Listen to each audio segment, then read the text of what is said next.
Okay. Woo! Bright and early this morning, Karen Lovely. Here we go. Part 2, the power of self-evolution, the podcast for men, really dealing with a man's point of view. So part 2, Bob Cooney, again with me this morning, and we are going to dig even deeper and explicitly dig. We want the nitty gritty here, Bob. So good morning. Good morning. Yeah, how you doing? Explicit lyrics warning. Fucking A, man. Let's get this party started, huh? Good morning, Karen. Hi there. All right, so we left the last podcast off with, I'm just so blown away by your ability, number one, to admit your fuck up and failures. And I love that because that's what set me free. When I was able to say, oh my fucking God, I'm a loser. Like I felt it my entire life. But the moment I said, oh my God, I have a perception, a limiting belief that I'm a fucking loser. I'm ugly. I'm fat. I'm what are the big ones? I'm different. Like nobody gets me, right? I was discriminated against, bullied, all this crap. And then on top of it, I have a sixth sense, a keen intuition. I have clairvoyance, and then I didn't know what to do with that. Right? So I had no one to turn to. The whole thing was a clusterfuck, in a nutshell. You feel like an outsider. Totally. And then being a minority, the only Asian in my high school of 1,200, except for my sister and 3 FOBs, fresh off the boats. It was horrific. We had one black guy, and he was light black in a class before me, and he did get voted, guess what, interesting, class president. However, there was just one. The rest were Caucasian, Italian, right, Jews. That's it. There was nothing else. And it was just the most horrific experience of my life growing up, discriminated against. So, even as a child. But anyway, so there I was, silently and afraid to speak up and face my fears about myself, because we're not trained to. But it's interesting. The human condition is, if we say it out loud, then it must be true. If we say it out loud, it must be true. So that said, right, when you, in our last podcast, just said, I failed. My dream job, I failed. I'm like, this is why, Bob. You're so extraordinary and amazing and such a profound example and role model for, boys, young men, is because of your ability to just face yourself and then not take it personally and do the work to not be able to take it personally, to process, to understand, so that you can not just transform it, you ready, but to transcend it. Have the ability to override. Yeah. So that said, right? Failure. Admitting to failure. And so there's a line in the Tao Te Ching, and it's something to the effect of, what is more destructive, success or failure? And it's an interesting thing to ponder, because success just continues to build our egos, right? And we don't learn as much from success as we do of failure. Yeah. So it's an interesting thing to ponder. And there's been as an entrepreneur, there's been a cultural shift. Certainly in Silicon Valley in the States, where a lot of the venture capital comes from, and investors, where they're leery of investing in startups where the founders haven't had a couple of failures. I love that. And so there's this whole thing of fail fast now, which has happened in the last 10 years, where they want you to build a company and they want you to go to market, and if it doesn't succeed, fail, shut it down, and do the next thing. And so it's interesting. So in one of the circles in which I live and I hang and I have a network, there's become a bit of a culture of not only accepting failure, but starting to celebrate it in business and entrepreneurship. And I think that's one of the things I think that's helped me be willing to admit, not just to myself, but out loud, my failures. And so there's really two phases that we have to go through as men. And we could talk about how this happens as boys and how we're conditioned to not be vulnerable, which is why we feel we have to hide our failures. And the first thing is admitting to ourselves that we failed. Yeah. And that probably is the hardest thing to do. And then from there, it's then, are we strong enough to admit to others that we failed? And I think that those are two very different things that build on each other, and they take different experiences and different skill sets and different mindsets and different levels of confidence to be able to do that. Yeah, and for me, in my process of self-awareness and consciousness and evolving myself, man, that was the thing that set me free. And I could just come clean with myself and everyone around me that I am an epic, eternal failure in my own mind. Bam. Drop the mic. And it was like, whoa! Yeah, I had a coach in college. I played some soccer in college. And the coach used to say, if you're not getting at least one yellow card every game, you're not trying hard enough. Oh, man, I love that. And so, that was another piece of the puzzle for me, probably, as a young man, where, I was taught by someone that it's okay to try and fail. In fact, if your failure is a sign of trying. I think that was the message that I took away from that, which is, if you're failing, you're trying. And if you're not failing, you're probably not trying hard enough. Yeah. And so, we get in our comfort zones, which is where we tend to want to live. And that's where we maintain ourselves because we're less likely to fail. And there's, because there's a lot of, our egos are fragile. And so that whole notion of failure is frightening to us. And then admitting that failure is like, oh my God. So. Yeah. And that's interesting because that is one of the biggest things in my work and coaching my clients is to have them reconcile and friend this massive fear, deep hidden in the unconscious mind. And man, it's a bear. And, but the moment we do, again, it's the same phenomenon happens over and over and over again. Is like, whoa, because it's really an illusion. It really is false evidence appearing real, fear, right? And the mind does this. This is the ultimate mind fuck. And so I want to talk about, for you, when was that pivotal moment for you to where you're like, you could admit to yourself failure? That it was big. Yeah, so admit to myself failure. Wow. Yeah. I don't know, so I remember, so admitting failure to myself, I would say that the big one for me was, so my first real company that I started was called Laser Storm, and it was one of the first laser tag companies in the world. I started it in 1990. I was in my late 20s. And, took it public in an IPO in the early 90s or mid 90s. And then, we just grew really fast and tried to pivot to something else and stumbled, and ultimately I had to shut the company down. And so that failure was hard for me to internalize. I think initially I blamed it on every external factor I could possibly blame it on.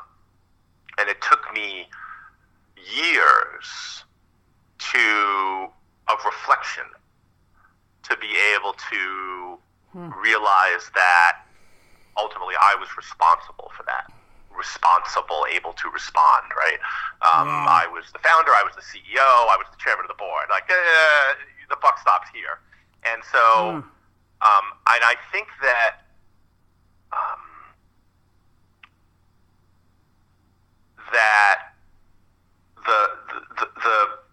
the reflection process on that was hard because as men, and especially as entrepreneurs, and I've seen this in my friends. Actually, there's men and women too.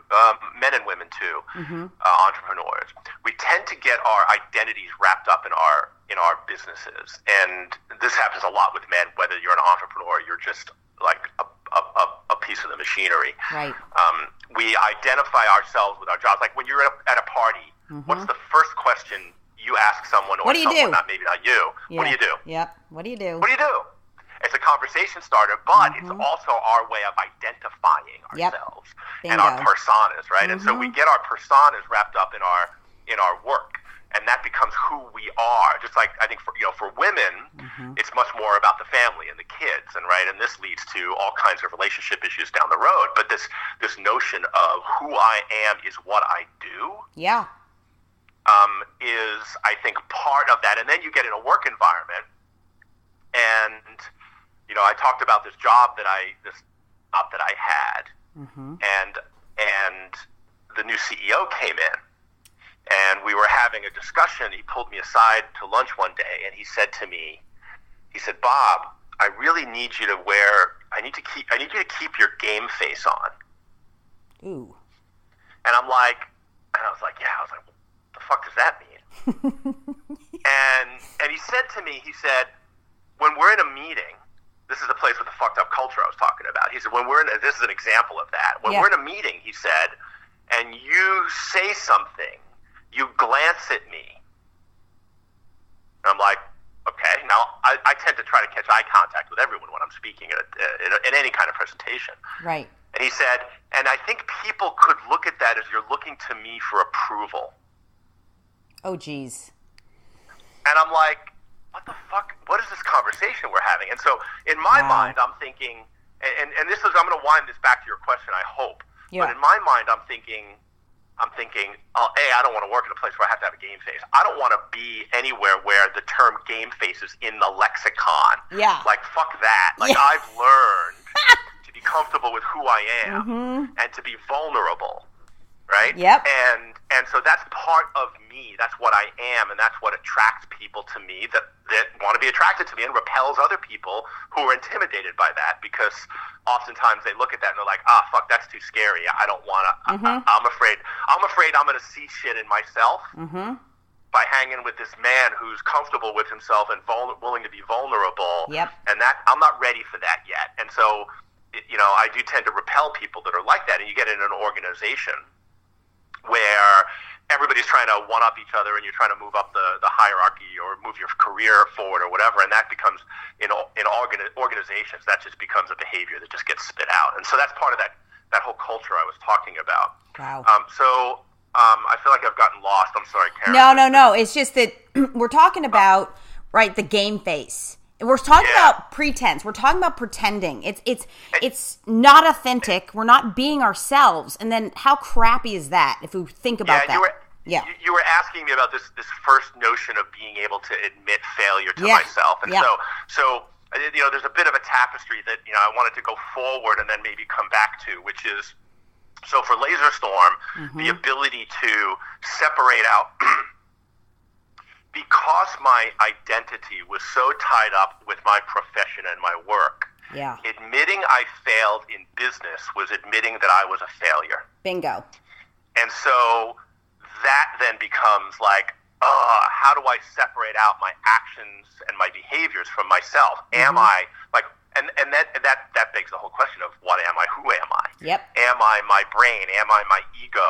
Am I my behaviors? Am I my actions? What am I? And so I think early on in life, from the time we're teenagers to the time when this ego starts developing to the time, the end of our first adulthood, right, where all of a sudden our soul starts to speak to us, that whole period is marked by an inability generally to look at yourself and be willing to be vulnerable with yourself, to admit to yourself that that maybe I'm not good enough, maybe I'm not this, maybe I'm not that, whatever. And so I think that our ego keeps us from having those conversations with ourselves.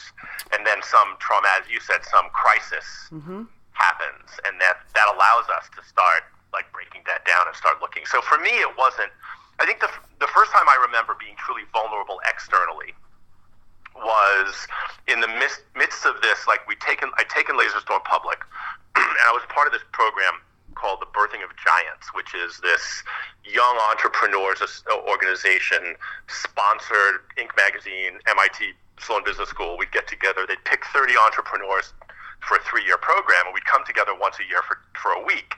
And it was this really intensive kind of learning and sharing process.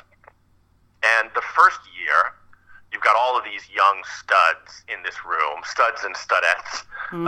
It was predominantly men, but there were definitely women, maybe 20% women in the room.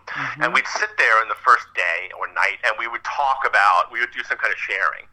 You know, this is what I do. This is my business, what my business does. Here are some of my successes. And the first year, everybody goes around the room, and, you know, and they're putting their schlongs on the table. You know, I do this, I do that. I'm better than you. You're blah, blah, blah, blah, blah. Yeah. And then the next year we get together, a year's gone by, right? And in any set of 30 businesses, some businesses are going to be successful and some are going to fail in that period of time. And so the next year we all get together and we start this kind of sharing, what's the last year been like? And the first half of the room is, you know, oh, I've hired this many people and I grew sales by this much and I grew this by this much and I did this and I did that and I did the other thing. And they came to me.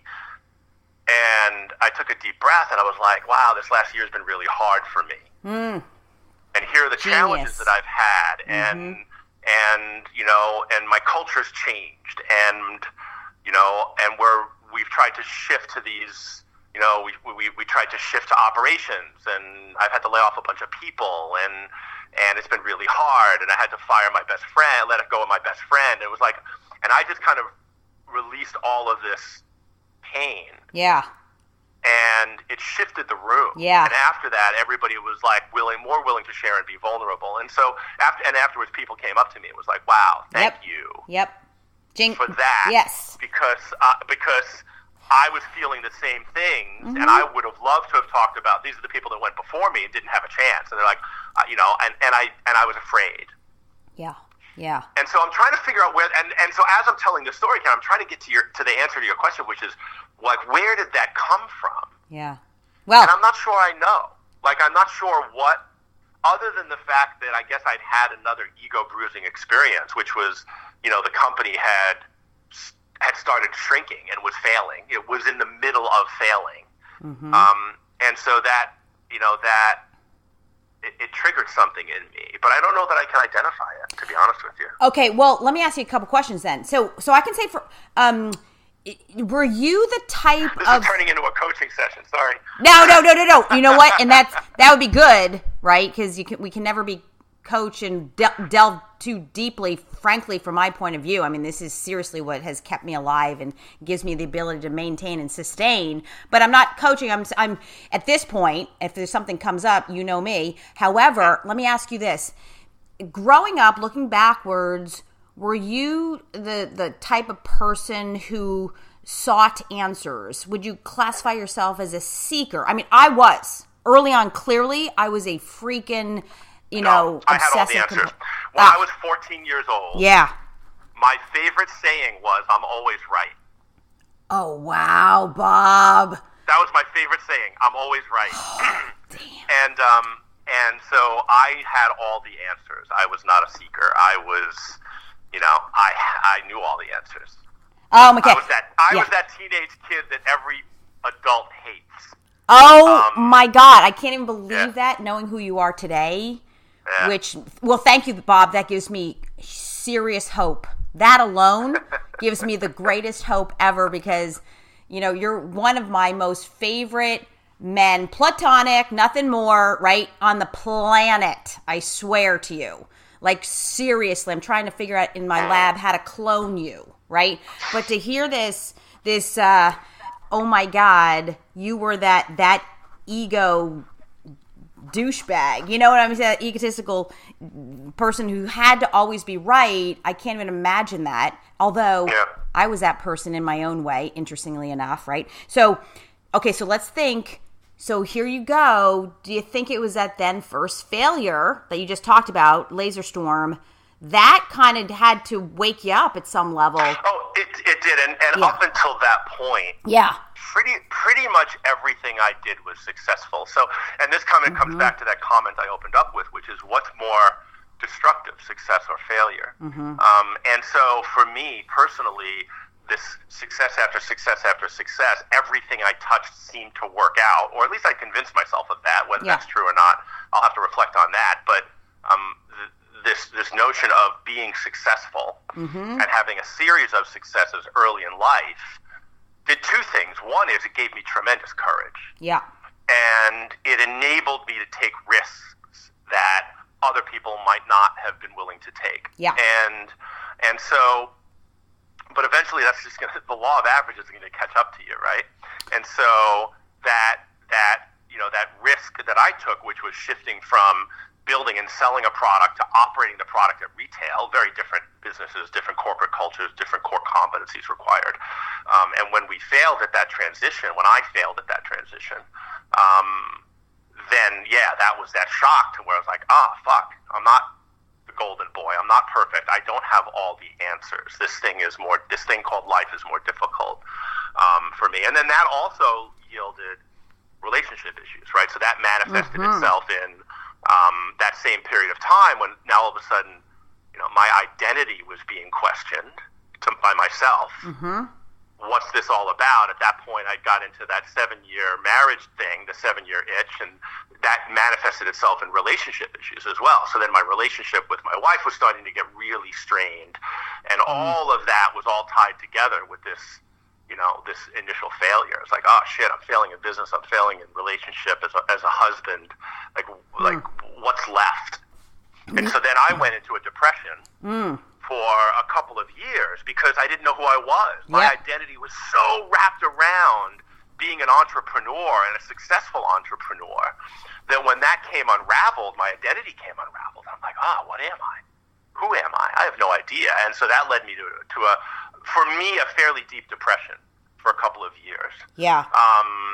And interesting, what pulled me out of that was having another company recruit me and hire me, which build my self-esteem, again, as a professional, as a business person, to help them grow their business. And so again, it had nothing to do with me and my internal value as a human being. It was all being around this being wrapped up in my work again. Yep. And so as that turned the corner, then my self-esteem grew again. And then I became successful again, whatever that means. And then had another kind of series of successes until boom, I had another failure, which we talked about last week. Yeah. Okay. And this is exactly how it goes. Welcome to the plight of humanity. And this is why failure is so wonderful. Like I've finally learned # to friend failure, right? Is because in looking back, it was everything just as you speak of, right? And reiterate, I love this yellow card on the field. And the whole thing is go out there. I tell my clients, get out there and fuck it up. Then come back to me and we have something to work with. But if you sit here on the sidelines and you don't even get on the frickin' field or court, we got nothing, right? And I can say it only from experience. Like I frankly say, no one's fucked up more than me over and over and over again. And I think of my comedy, getting up on the stage. The first time I nailed it, I was recruited out of the whole entire class, right? They picked me to the Comedy Store. I was scouted right to the big main room at the Comedy Store from the first show, right? That show bombed. I had 12 people in the audience, fucked it up. And you know what's interesting is even though I felt I fucked it up, they noticed that I had 12 people in the audience. The management. It's all about the numbers, right? They don't care that you fuck it up, is that I brought people in. That's what they care about. So that was really interesting. But the point is, bombed. To my, people said, oh yeah, you did pretty good. It takes a lot of courage to get up on that stage. As far as I'm concerned, I wasn't even the same person. But it's a perfect metaphor to say, there I was. And your stand-up comedy, you're all by yourself. This is not improv. Improv, there's usually other people on the stage with you. And there I was, failure. And I'm like, oh my God. And it takes... Yeah, but let me ask you a question. Yeah. Did you, since it was new to you, did you have your identity wrapped up in being a stand-up comedian? Oh, yeah. Now, mildly. But let's talk about this identity. since day one, since I was in utero, I was searching for my identity. And the only thing I could come up with was it was absolutely had to be anything outside of myself because I didn't know otherwise. As human beings, the brain by default has to associate with external conditions for survival purposes. It is by default that we come into this world and then identify ourselves as everything external, our circumstances and our external conditions. It is inherent. It is the training. It is the hard wiring from day one, inception. So yes, now, because I've been doing this work, I was able to not get wrapped up into that wicked vortex, I call it, of having it absolutely be my identity. But I'm not gonna lie, yeah, it was my identity. I had to be a stand-up comedian. It was because people tell me over and over, you're funny, da da da da da, yeah. And then I had to work with it. And that's the beauty of it, is thank God for this work that I do, and this is why I do it, is that's what had me get scouted in the first place. See, I completely catapulted everybody, even though there's more talent in the room, is because of what? My ability to tap into my self-confidence and override all the perceptions and limiting beliefs from my childhood. And that's what did it. So I'm no fool. I use my own work and everything I've learned from every other healer and coach and mentor, and I nailed it. I coached myself through actually a client of mine, a former client, on the way to the show, on the way to the first show. Yeah, my guess is most people don't have those tools, right? No. So you were fortunate enough to have developed those tools, coping mechanisms based on your own history and childhood and stuff. I think I was forced to, Bob. Wait. Yeah, I certainly didn't have that. No, but I was forced to by the biggest, most epic failure of my life, my sister killing herself. And I knew it. I saw it coming for years, decades, at least one decade. And I went into therapy several years before she actually died, took her last breath. I went into therapy 5 years on the couch like clockwork once a week. And I said, my sister's dying and I don't know what to do. 5 years. So can you imagine? Talk about failing. I knew she was on her way to death, and I couldn't do a fucking thing about it. And so How old were you? What? How old were you? I was, oh God, Bob, don't ask me. When she died, or when I went into therapy, I think I was she died in 2006, so I was 30, late 30s? Okay. Late 30s, right? 40s? I don't know. Yeah. I don't know how old you are now, so. Can't tell you, I have to kill you, Bob. But I'm 8,000 years old, right, in my soul. So I would say late 30s. Yeah, and I was laying there, not one answer. So when she died, you see how I carried all this weight and guilt? So I could only perceive it and see it as my reality, as a failure, because I knew she was dying. And I even went and tried to get the answers. And then I tried to tell her what she had to do. And I was right, by the way. I was absolutely right. However, and it was well before I did this work and became a coach, but she died anyway. So here I was, that was the final nail in the coffin for me. And that's what woke me up. You see, I had to epically fail in reality. So I thought, so I perceived. Do you understand? So I interpreted, then that proves I'm an epic failure. And that was the thing that, just like when Laser Storm failed, that was the thing that woke me up. Yeah. Right? To go, oh my fucking God, what now? Who am I? My identity. It's really interesting because I think for me, and I needed some distance from that failure. And I think while I was in it, and while I was in this depression, I wasn't able to look at myself as a failure, right? I think that it wasn't until I actually had rebuilt my self-esteem a bit that then I was able from a place, because that gave me a place of safety to reflect back on, right? So this whole reflection process is interesting in the mindset that I think you have to be in to be able to do it. And it's critical to be able to find yourself, is to really be able to reflect. And so there's no way I could have done that when I was in the depth of depression. Maybe with therapy I could have, but I didn't. I don't think I recognized the depression until well afterwards. So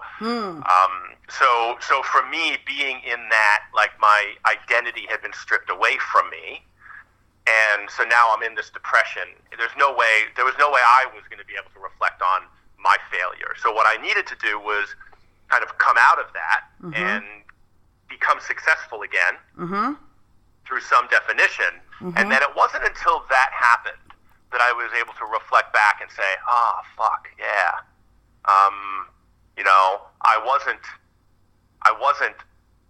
I didn't do this. Like, one of the things I did, like, I'd say, I've got an open door policy, but nobody wanted to walk through the door because I was intimidating, because I was judgmental, and I wasn't listen. I wouldn't really listen because I had all the answers, right? Yep, exactly. I was always right. So why did I need anyone else's input? So I would say, oh yeah, I've got an open door policy. I want to hear your opinion. But the message I would send people was, yeah, fuck off. I don't need your opinion because I know everything. Yeah. And so, and then I'd question. So then at the end, when I was laying people off, and the first layoff I did, I probably let go of 15 people. And it was interesting, as some sort of self-flagellation, I had to do it myself. Yep. And so I paraded all these people into my office and let them know that I was having to let them go, and we were doing a layoff. And I'll never forget, I had this one woman, Annie, comes into my office, and she looked at me, and she was the head of my tech support group, and she looked at me and she said, yeah, I kind of figured this was going to happen. And I'm like, okay, interesting. Why is that? And she gave me a litany of reasons, and I was like, interesting. Why didn't you bring that to me? Why didn't you come in? I've got an open door. Why didn't you, there it is. It's open. See? Why didn't you come in? Yeah. By the way, I had an executive assistant who was my doorkeeper. You couldn't get in without going through her. Exactly. So my door might have been open. I had a guard at the front. Yeah. And she said, and she looked at me and she said, I'll never forget these words. This is 30 years ago or 20 years ago. And she said to me, oh, I just thought you knew.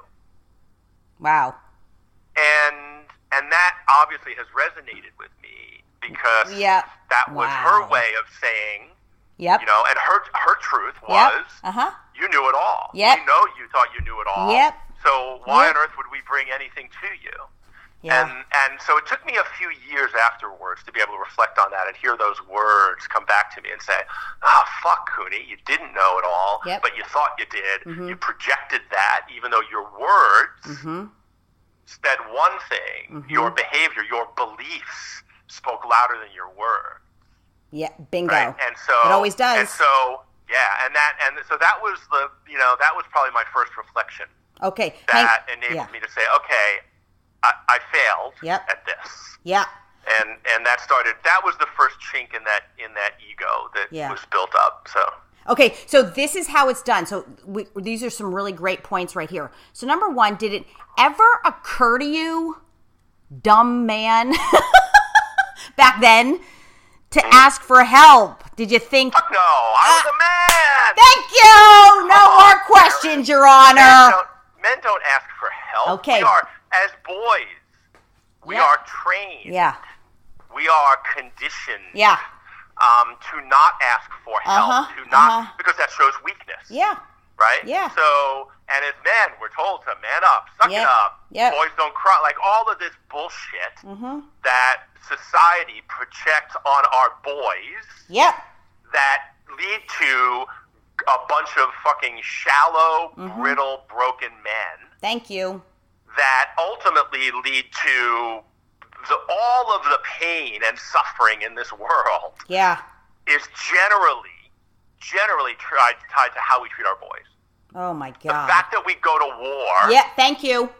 is absolutely a byproduct of how we raise our boys. That's right. And so this whole lack of self-awareness, of vulnerability, these personas these masks that we make our boys wear, that we don't know how to take off as we get to adults. So the metaphor. I actually wrote this. I wrote this short story called "Crying Is My Superpower," and you'll relate to that because you've been on the phone with me enough as I'm sobbing. And it's about these masks. When we're young boys, when we're young, we want to be superheroes, right? So we pretend we're superheroes. We put on capes and we jump off our couch and we fly around the house, right? And then at some point, and I think the reason we do that is because we view these adults as we want to be like them because we feel like they're amazing, right? And then at some point we're just like beaten down. And we're beaten down and beaten down and beaten down to the point where we take our cape off. We know we're not a superhero anymore. We're just this wounded child who can't have fun anymore, who can't express themselves anymore, who can't show love anymore, because the way society molds us, and so then we put on this mask. We trade our cape for masks. Right? Bingo. To stay with the superhero analogy, and that mask is our persona of who we think the world wants us to be. Who my grandmother wanted me to be was a doctor. Who my mother wanted me to not be was my father. Who my stepfather said I was, which was college material. So all of this conditioning that created that led me and all boys to create these personas of who we are. And for me, growing up in New York City as a kind of a sensitive, creative boy, was really hard. Like you and I never got to this in our coaching sessions yet, but this notion of growing up in the city, on the Brooklyn-Queens border, where there were race riots and it was a dangerous place, and it was especially dangerous for a sensitive young boy to express himself. So I had to pretend I was tough. Right, so that was another persona that I created, is this tough guy, and I can't show vulnerability because I'll get fucking beaten up. Like literally. Exactly. Like the people that I hung out with, if they saw an ounce of fear, they would have pounced on me and beaten me to a pulp. So, so that's how we're conditioned, and then we carry that on to adulthood because those become our behaviors and our habits, and that's what's wrong with the world. But it's also part of humanity. Right? It really is, and so this is the big thing: ask for help. Right? It's interesting that men will go and hire a golf coach, right? A tennis coach, a baseball coach, right?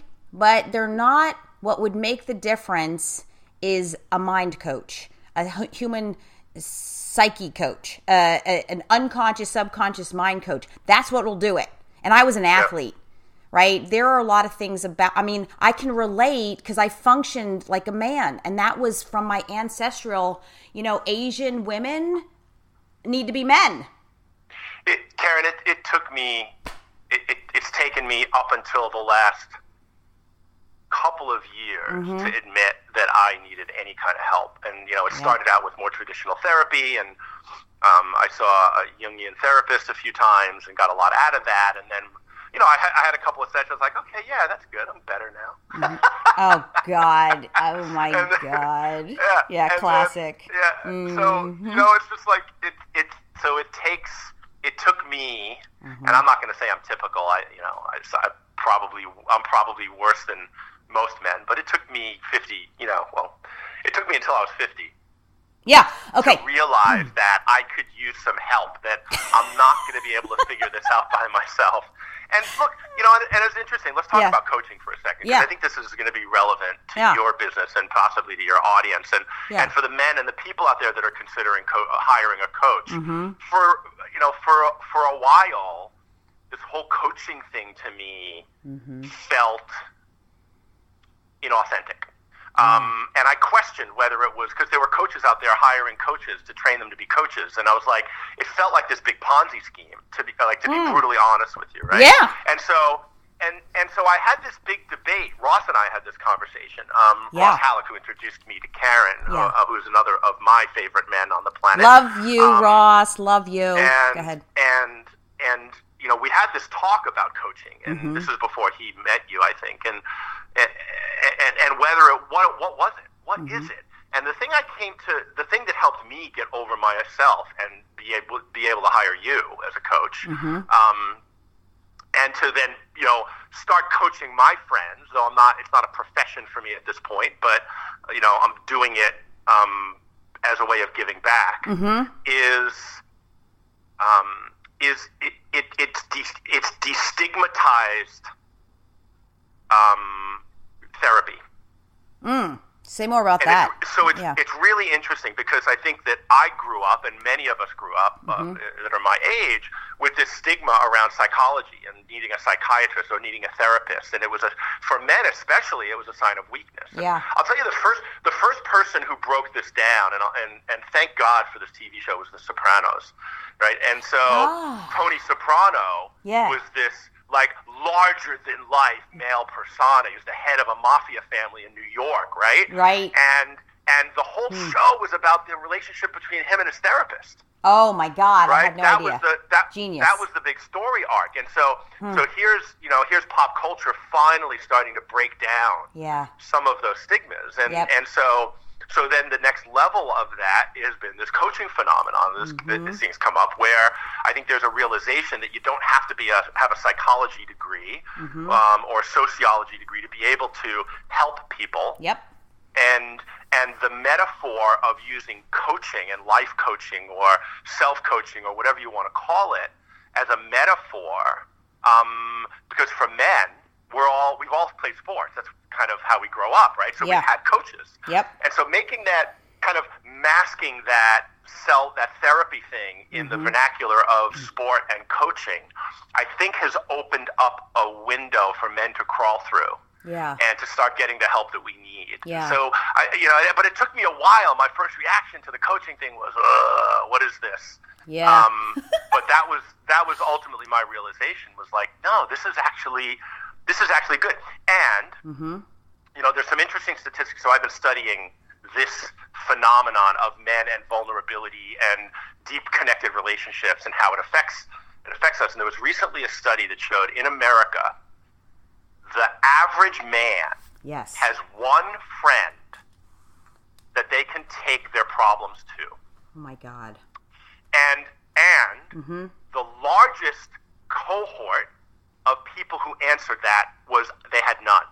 So more than 50%. So some men have two, some have one, some have three. But the largest percentage had nobody. Oh my God. That they could take their problems to. Not a single person. And it's an absolute epidemic in this country. Yeah. Because men don't know how to be vulnerable, especially with other men. Oh my God. Like, I knew it was bad, Bob, but when I hear the numbers, I want to throw up. It's an absolute epidemic. Yeah, absolutely. And it's gotten better. In the last 15 years, it's gone from 2 to 1.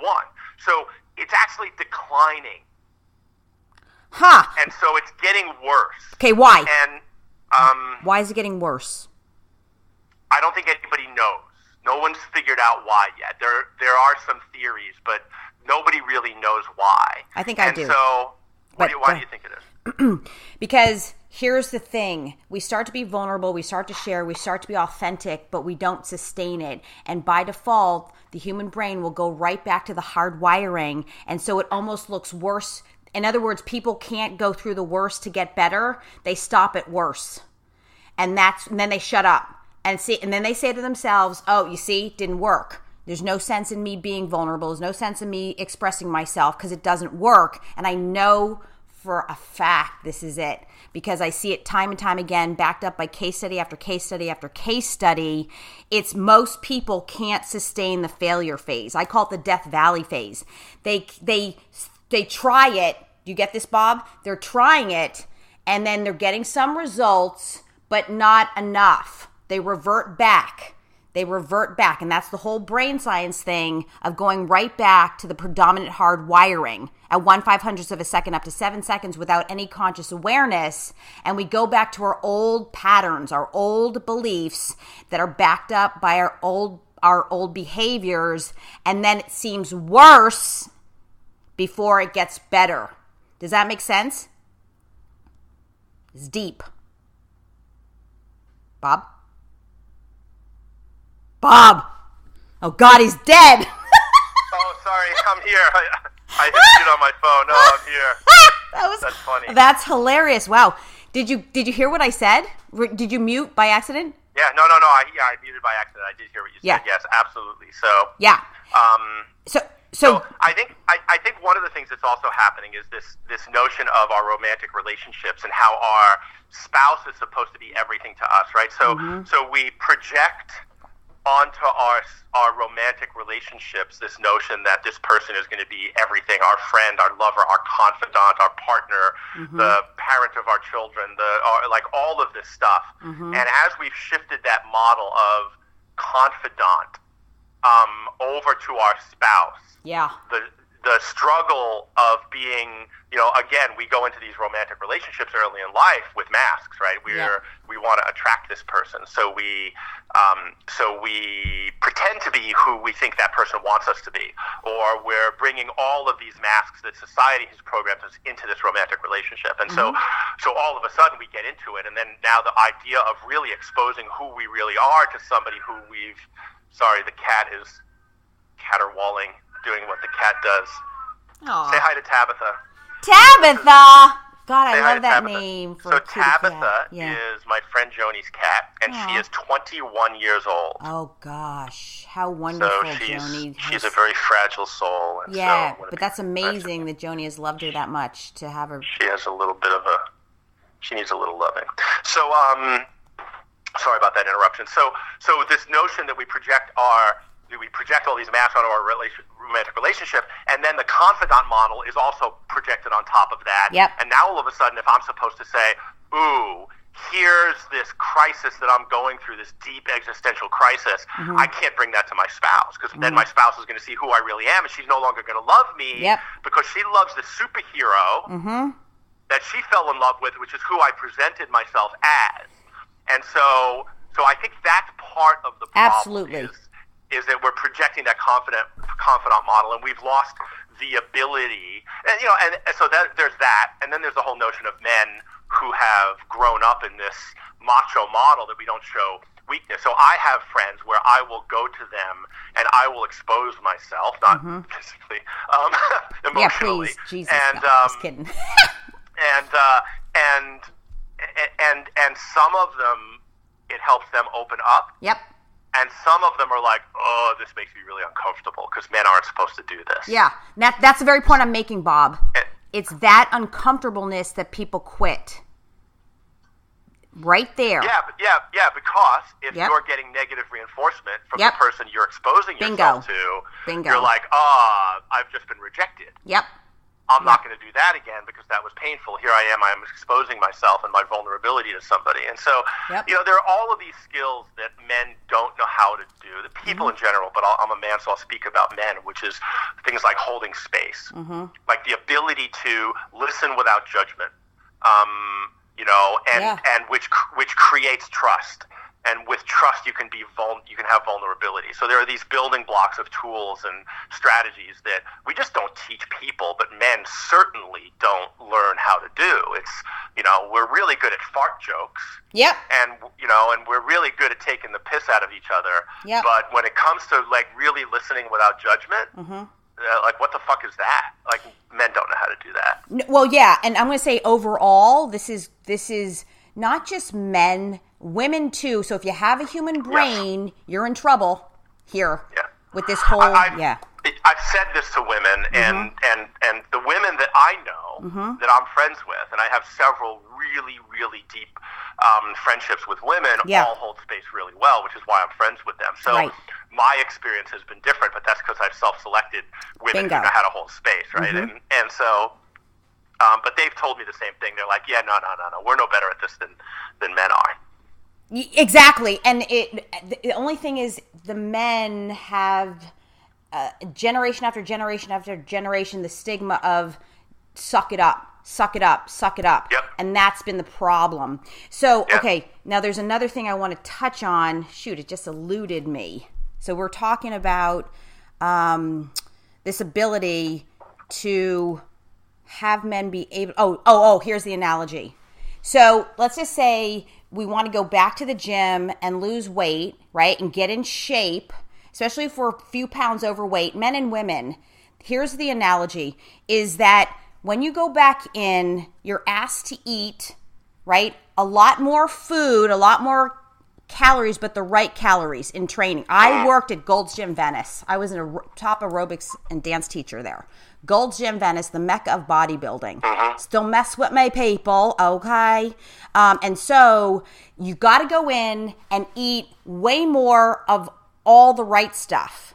And it gets worse before it gets better. Those first 90 days are a bear, right? And I've seen these bodybuilders go off season, on season. One woman I worked with did her choreography for her bodybuilding routine. She was svelte, like seriously 10% body fat. And on the off season, she would gain like 40 pounds like every year. It was crazy. Okay. So, but what we got to do there is we got to eat high protein, clean carbs and very little carbs, but a lot more of it. People go, no way, I can't eat that much. I'm going to gain weight. And you do. You gain weight before it falls off. It gets worse before it gets better. You're in pain for the first 30, 60 days. And then it doesn't start to show up and make the shift for like 90 days. Most human beings, I'll be generous, 95% of human beings aren't willing to do that to get to the 10, 12, 15% body fat. I'm not saying it's a good thing, but the point is, do you see this? It's the same exact thing, Bob, with the brain, with the mind, is we can't sustain the hardest part of the training. And this is what I believe feeds right into 2 people to 1 person that men can go to, because they try it and they revert back to the old ways, just like in losing weight and being fit. It's exactly the same. Okay, so I want people to know this, and I'm going to tell you the biggest secret to be successful in every area of life, every single area of life, sexually, spiritually, emotionally, physically, health and wellness, relationships, success, money, finances, right, is the ability to actually sustain the hardest parts, the challenges, the hardships, the obstacles. That's what'll do it. The one thing you need is massive, unstoppable determination and perseverance through the hardest times. Because, Karen, quitters never win and winners never quit. Well, it's true. So I'm just gonna I say that half tongue in cheek. Yeah. And half like projected out there that some of that is also that whole that man thing is like don't quit. Like if you quit, you're a loser. And I just want to I just want to be really I want to be really sensitive to men that are listening to this, that are tuning in, that are caught up in that paradigm of that whole thing. It's like, fight through, push through, it'll get better. It's like it's okay to like this whole notion of failure. So there's an interesting dynamic between paradigm between failure and quitting. When is quitting failure? And when is quitting recognizing that this doesn't work for me? It's an interesting, right? It's an interesting, discussion. Oh, okay, that's and okay. So, Yep. Okay, so I just want to like call that distinction out. Yeah, that's great. There's this thing of saying, people say winners never quit, but the reality is winners fucking quit all the time, and they move on to the next thing so they can be successful. Okay. And so this is great. Talk about that. Yeah. Let's talk about it. Okay, so it's interesting because your filters are hearing go at all costs, right? I'm not saying that. I'm not saying that. I'm saying that some people might be hearing. Perfect. Okay, got it. Yeah. No. I love that. Society, men are always told, if you quit, you're a loser. If you stop, you're a loser. Like, So like think about that in my marriage. I was married for 25 years. Mm-hmm. Would it have been better for me and my wife and my kids had I quit earlier? Maybe. But if I quit, I was a loser. I was a failure. Yeah. So it comes back into this whole failing thing, and this notion of quitting equals failing. Yep. Is another one of these things that, especially for men, is programmed into us.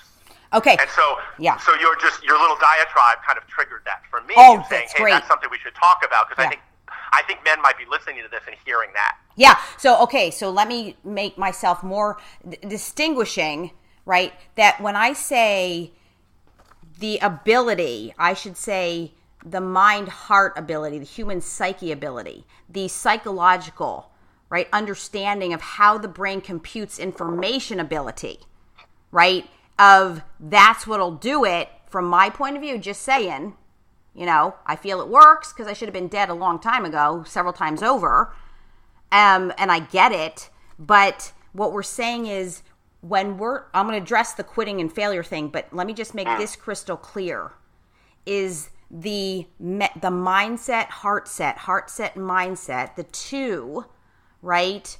Being able to seek, to understand self, to take full responsibility within self, not blaming anyone or anything outside of ourself.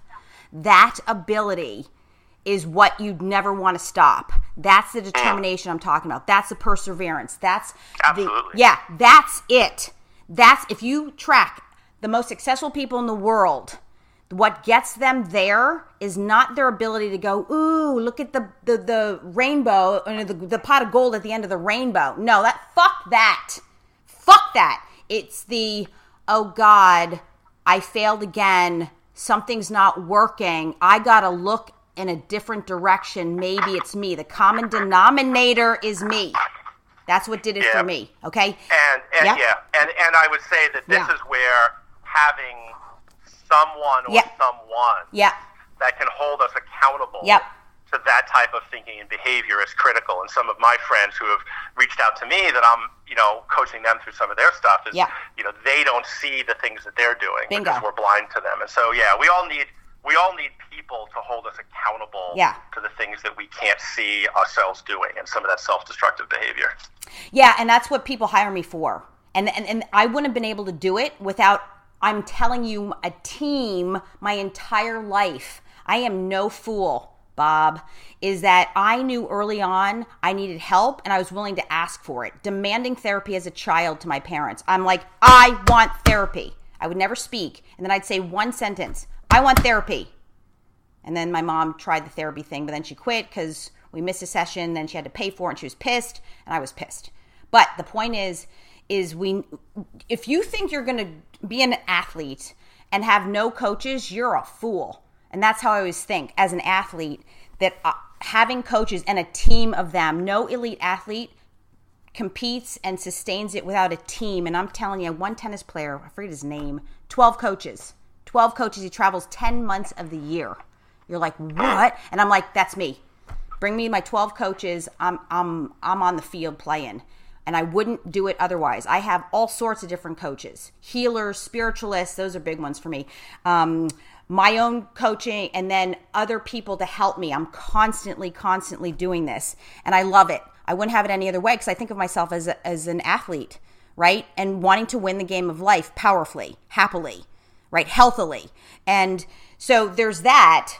Okay, so I made that clear, Bob, right? So we're really the ability to sustain the mental game, mental game, the heart game, the mind fuck. There it is that's what'll do it, is being able to unfuck ourselves in the mind is gonna get you there. In every area of your life, I'm not just talking money, because let's ask Steve Jobs how that went for him. Not good. Oh, sorry, dead Steve. Can't talk to you right now in this lifetime, okay? Ouch. Bam. Okay, now let's talk about this quitting. When do we quit? I love that question, right? Are we quitting, Bob, or have we outgrown the situation? That's what we want to ask ourselves in the inquiry of the questioning our beliefs. Is it a quit, or is it we've come to a crossroads where two people aren't aligning? Okay? You got me? I think no, absolutely. I think and I think it's not just around relationships, it's around jobs, it's Absolutely. around projects, it's around all kinds of things. Yeah. Right? It's this, and I think that it's a really hard thing, because this programming is so deep in us, not that, quitters never win, winners never quit, that, it's really, I think it's hard to separate out the programming from the reality. Yeah, it is. It's impossible. How do you look at it objectively? Yeah. And here's the thing. What works against us first and foremost is our own brain. The default mechanism. In other words, the subconscious mind doesn't know the difference between what is imagined or perceived versus what is real based on objective reality. Yeah. Okay? And that's why it goes rogue and is rogue most of the time. That's what set me free, was to understand how that phenomenon works in the brain and how we have to, right, disassociate and keep the objectiveness separate from the subjectiveness. And again, we can't do it by ourselves. If we could, every athlete would go to the Olympics by themselves. They'd be like, all right, see ya. I'm going off to Athens to compete. And it would cost them a lot less money, emotional wear and tear. They wouldn't have all these different opinions. You get this? We could just do it by ourselves, but it's impossible. Because and the sad part is, as a man, that I think men feel like they have to pay somebody to play that role instead of developing relationships with other men or women. And it's hard. It's even hard. Like if you're in a romantic relationship and you're going to develop deep, meaningful relationships with other women, that often get either sexualized or perceived by your spouse as being sexualized or perceived by other people as being sexualized. So there's it's like this no-win situation where I can't expose myself as vulnerable to other men because they're just going to tell me to suck it up and be a man, and I can't necessarily develop these deep, meaningful relationships with other women because people are going to think it's sexualized because that's again society's lens that we look through. So men are on this island. It's where we have no help, so we have to pay people to help us with these things versus the ability to do that somehow innately through our tribe. And that's the thing that I think we have to change. And that's part of what I would love to help with is teach men how to hold space and how to listen non-judgmentally and be able to be more vulnerable and expose themselves so they can create networks of other men that they can expose their deep problems to. Yes. And even if the other man does, you don't have to have a solution.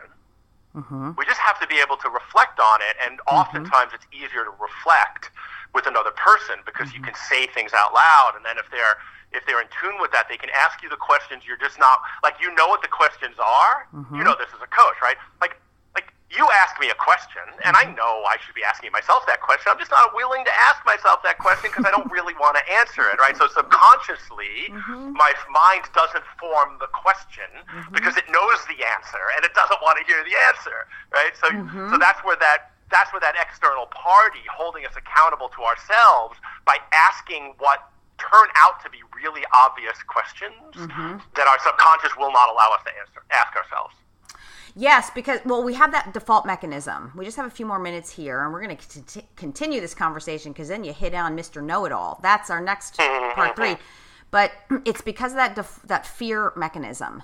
Is the fear has to come in and protect us, to keep us alive, breathing with a pulse, and then the brain doesn't know how to distinguish the fear of being murdered versus the fear of exposing ourselves emotionally and spiritually. And that's why it's so diabolical, okay? And once we understand that, we can override it. Now, Bob, this is why we're doing this podcast, free downloads, right? Is because we are doing that right now. It's not out there, it's right now. We're holding space. We're putting it out there. We're giving people an opportunity to say, based on our own experiences, it's freaking worth it. And here it is, guys, gals, everybody, but specifically the men because of the stigma. right? The extra added padding, if you will, okay, by society and culture, blah, blah, blah. It's the awareness of it. It's the, let's talk about it. It's worked for us. And I'm saying, keep going. Go and break down. Go through what I call Death Valley. Just keep going. I promise you that on the other side, and it's a promise, provided you sustain it, maintain it, that on the other side, it is beyond your wildest dreams and imagination of what comes out of it. It's all counterintuitive. Yeah. Okay. And look, it always takes somebody to make the first step. And yep. so, and here if we you're are. listening to this and you're a man and you've got a really good friend, that, look, here's the thing you probably know consciously, like intellectually, is that, you both have problems. Like you both have these things that you'd love to talk about that you can't talk about. So somebody has to start the conversation. Yeah. And so, so the thing I would say to fall within the programming is say, suck it up, dude, and make the first move. Open yourself up. Expose yourself to the pain. Yeah. The fear. Step through the fear and be vulnerable, because that vulnerability leads to trust. And so when I open up to a friend and I say to them something that's truly vulnerable, and I talk about my fear or how I feel, I talk about my lack of self-worth, or I'm not good enough, or or I did this thing and I'm ashamed of it and I admit my shame to someone. These are all ways of being vulnerable. If they have any humanity in them at all, they're going to be like, A, wow, and then B, you're going to build a little bit of trust. And if they don't react with judgment, you're going to trust them. Now, if they do react with judgment, which is often people's kind of like that first reaction, you can steel yourself for that. If you're going into it saying, I'm going to make this investment in this relationship, and I recognize that this person might judge me by saying this, and I'm going to steel myself for it, and then if it happens, I'm going to back up and I'm going to say, hey, I want you to know that response felt a little judgmental. Because they might not even know they're doing it. So I have a friend who's going through some stuff with his wife right now, and he was telling me all of the things that she was doing wrong. And I'm like, dude, I'm totally detached from this relationship, and I'm feeling the judgment. I'm feeling uncomfortable as you're telling me this too. I can't imagine how your wife is feeling. And he was like, really? Ooh, he had no clue at all that he was judging her. Yeah. No clue. So we don't often see ourselves as judgmental. We don't realize that we're doing it. So going into that and then being willing, that first step is being willing to say, okay, I feel like you just judged me. And then, because I don't think we want to be judgmental. I don't think our humanity, our hearts, our souls really want us to be judgmental. And so, if you can get through that first stage of that conversation, which is, here's my vulnerability, and then be prepared for the judgment. And instead of letting the judgment trigger you, just detach from it and say, you know what? That felt judgmental. Can we have these conversations where you suspend your judgment? And then if that person responds from their heart, which they will because you've exposed yourself to them and you're vulnerable, which will trigger their desire, their innate desire to be vulnerable. We all want to be vulnerable, right? That's how you begin to have these relationships between men. And so, that would be the first step for anybody listening, is find your best friend that you really want to take it to the next level and have that kind of a conversation with them. Yeah, and I love that, right? And I'm going to tell you that the critical mind, the mind is judgmental. Now, there are people who are more judgmental than others. The soul does not want to be judgmental, but the mind has to be for survival purposes. So that's where it goes rogue. And so we have to learn how to balance that. Okay. And then here's the thing.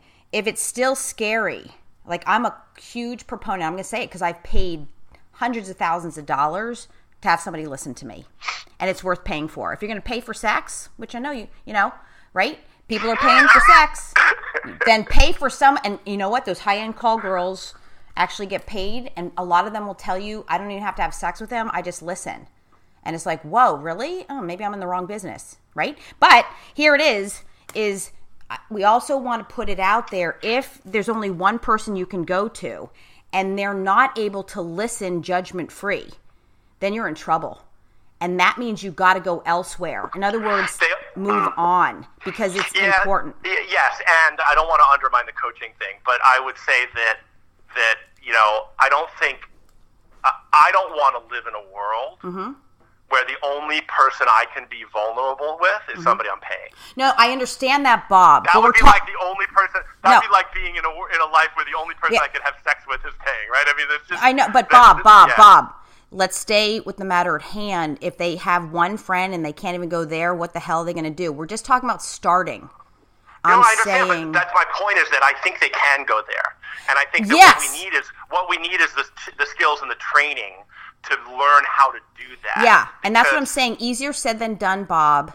Understanding that most people don't listen purely unconditionally from nothing. They're listening through their own perceptive filters.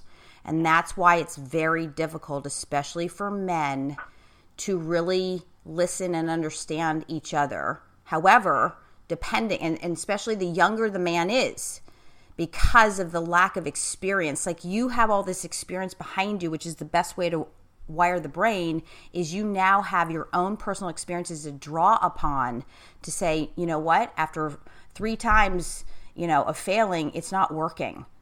So what do we do with the guys that don't have that, right? The young men that don't have that yet, and that's a problem.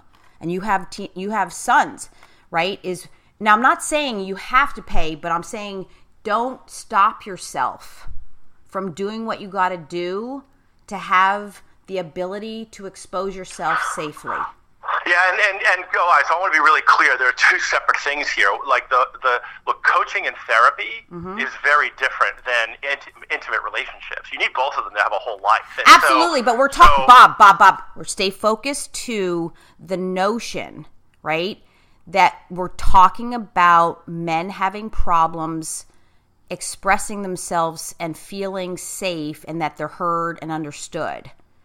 We're not talking intimate relationships, because you also mentioned, like, that's part of the deal. We're not going to ever be able to have an intimate relationship if we can't even talk to our guy buddy friend.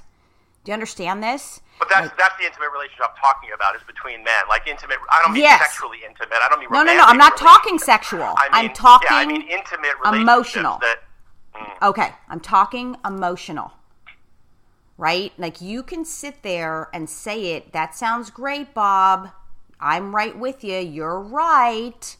But when you just give me the statistics that men only have one close person in the majority, what'd you say, 50% have zero? I'm saying don't limit yourself. If you got it, I have paid, and as I was worth every dime to have somebody who couldn't understand. I had to pay someone who I thought could get it, and it was worth it. I would do it time and time again. What I'm saying is, let's not limit ourselves. That's all I'm saying. Does that make sense? Absolutely. I'm not suggesting that. I'm saying that coaching absolutely has a place, and because I think therapy, a trained coach or a trained therapist, absolutely, because they're going to do different things. They're going to be able. There's a big gap between holding space and then and holding you accountable, right? Yeah. So the first step in having that intimate relationship is the ability to hold space and build trust and vulnerability. Yes. Then there's what a coach does is hold you accountable. Those are 2 very different things. Yes. And the accountability is a much more advanced tactic that you're not going to get to initially if you're just trying to create vulnerability and trust in a friendship with another man. That person's a long way from being able to hold you accountable to yourself and ask you the hard questions. And that's what a coach does for me. Is ask me the questions that my subconscious is not willing to let me ask myself. Right. And I'm not even talking, I'm not even talking that. I know, but I'm not even talking about that. There are interns, psychological interns that are training. They have done studies that people who even talk to free services, like, talk about it. That's what we really want people to get. Is it's okay to talk about it. And I'm saying your best bet is to get someone, whether you pay or not, that is willing to listen without judgment, criticism, shame. In other words, and a lot of times that is trained to be it's an art form. So even the studies have shown that even sociologists, when you go in and just talk about it, they never give you an answer is more healthy, is actually more effective than not talking at all, whether it is a friend. Yes, we're saying number one, build that friendship, that intimate friendship. I agree with you wholeheartedly. Like, not talking about it is cancerous. Like, that's the worst thing you could do, is keep it in. And so, whether it's your priest or your friend or your coach or your psychologist or the bus driver, like whoever you can find to talk things out and get shit off your chest, absolutely. That's a key component to becoming whole. Yes, thank you. And that's all we want people to get, because we already know what we're working against, right? Is there's a safe place. And that's why I'm so honored to have you here as representing the human being, the male human being, right? In that, from your experiences, the value. So the one thing, Bob, let's wrap this up here, but I would like for you to say the value you have gotten by being able to talk to friends or someone, me, with no judgment, no criticism. What has that done for you personally, and why would we even want to do that from your point of view?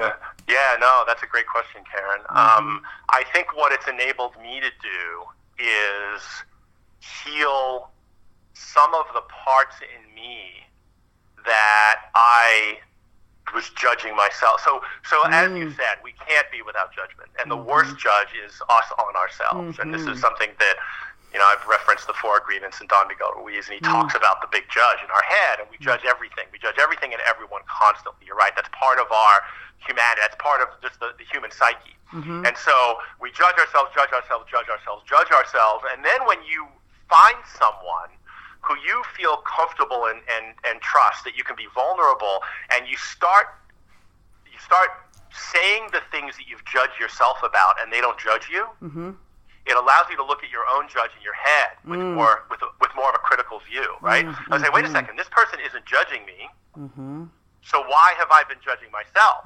Have I been fair to myself? And so for me, there are things around fear, around sexuality, around bullying, like we've talked about that one, right? On both sides of it, that have led to shame on my part, that all of a sudden I talk to you or I talk to a friend about it, and they don't judge me, and I'm like, oh fuck, why didn't they judge me? I thought they were going to judge me. I judged myself. Why am I judging myself? And that all of a sudden you pull on that thread, and the whole fucking ball of twine comes undone eventually, if you can work it, because then you realize you were unfairly judging yourself. The thing that I'll tell you, I want to leave you with this one. So Don Miguel Ruiz says, this is one of the most impactful things I've ever read in my life for me. And it's this notion of self-love and self-forgiveness. Like the ability to forgive ourselves. And he said, the definition of justice is committing a crime and paying for it once. And no one would believe that it's just to commit a crime and pay for it over and over and over again. Same crime. That's what we do to ourselves, and it's what we do to other people. Is we do something that we think is wrong, we judge it as wrong, and then we keep judging it over and over and over again, versus just saying, okay, it's wrong, I've judged myself, I've paid the penance, I've paid the price, and now I'm going to let go. And so that, to me, unlocked this notion of self-forgiveness. And I think some of that is it's all around judgment. And one of the ways to do that is find somebody who won't judge you. Bingo. That's why confession, look, like, I'm not a big religion guy, right, at all, but that's why confession is sustained for thousands of years. You go in a little box and you confess your sins, and this person says, I'm not going to judge you, here, say some prayers, and go off, and all of a sudden you feel better. Bingo. Right? Yep. And there's a lot of free sources out there. You don't even have to pay for it. I mean, we're talking AA, Codependence Anonymous, like that's the 12-step program. There are things that don't work for me there, but the point is, and I've been to meetings for research, and you can talk all you want and nobody judges you. Nothing more powerful. And I've heard massive, horrid stories there. And we just sit and support and love. And then we feel this compassion and empathy. Nothing more healing. Nothing more healing, right? Now, it has to be a human. I'm saying speaking to humans, because you get people going, oh, I talked to my cat. I talked to my dog, my goat. Okay, no, not the same. Not the same. So that said, Bob, let's continue this because I want to, on the part 3, whenever you're available, because I know you're Mr. Travel the World. I want to talk about, I love how I know it all because I did too. And that's the very thing that stopped me. We're going to get into that in our next segment when you come back and visit, when you're back on the podcast. I want to go there because that's what stopped me from being more powerful and owning my greatness sooner than later is because I thought I knew everything. Yeah. And I'm like, damn. And it was when I learned what I didn't know that I didn't know. Bam. That's what did it. Okay. So that said, bobcooney.com, BOBCOONEY.com. Keep the conversation going. You can contact Bob directly there. Men, I highly suggest it. Women too, but we're really like men on men. Like go, get with Bob. You're so freaking fucking amazing. And me, Karen Love Lee at gmail.com. If you want to dig deeper and delve into it and talk more, any feedback, we'd love to hear from you. KarenLoveLee.com. I'm getting my digital download store together here. It's taken me a while, but hey, better late than never. So that said, wrapping it up, Bob, last words of wisdom. Last words of wisdom. I would say, start the conversation with a friend. Just start that conversation. Sit down, go grab a beer. Go to a quiet bar in a corner somewhere, and take a step in the water and be vulnerable and be prepared for that judgment, and then be prepared to say, hey, I feel judged, and then see where that goes. And my guess is that will lead to a very, very deep, meaningful relationship. Yeah, great advice. And again, there are a lot of, thank God for the men that are out there, and there's a lot of groups where men can go and share. Really, they're set up for that. And I know for a fact they're out there, so go look for them. Get on Google. It's real simple. And start talking. There's no excuses. # no freaking excuses. For you men, especially, not to be talking about it to someone who wants to listen, who's willing to listen. Because there are some great men's groups out there. Just Google men's groups and perfect. There are some, and join a men's group. Whether it's virtual or physical, I think that's a good first step. Yeah. All right, Bob. Magnificent. You are rock star. Thank you for being such a huge contribution to humanity and the world, with being you and seeking and doing the work, and sharing it with others. You're awesome and such an amazing role model as a human being. And thank you for all of the help you've been to me, kind of digging through and clearing some of those big boulders that were blocking me from my own growth and awareness. So for those of you out there that are listening, Karen is an amazingly gifted healer, and that's how she was introduced to me by my friend Ross, and I will echo that opinion. She's got some kind of magic juju that I think in the couple of months that we've worked together probably was worth years of therapy. Thank you for that, Bob. Wow. And I know I was thinking to myself, when I started, I didn't have a me. I'm like, what are they doing in therapy school? Because this is ridiculous, right? So thank you for that. I so appreciate you. And okay, so part 3 coming up. That will drop when it's meant to drop because Bob is a world traveler. And until next time, people, talk about it. Get out there, talk about it. All right? Awesome. Thank you, Karen. You're welcome. Thank you.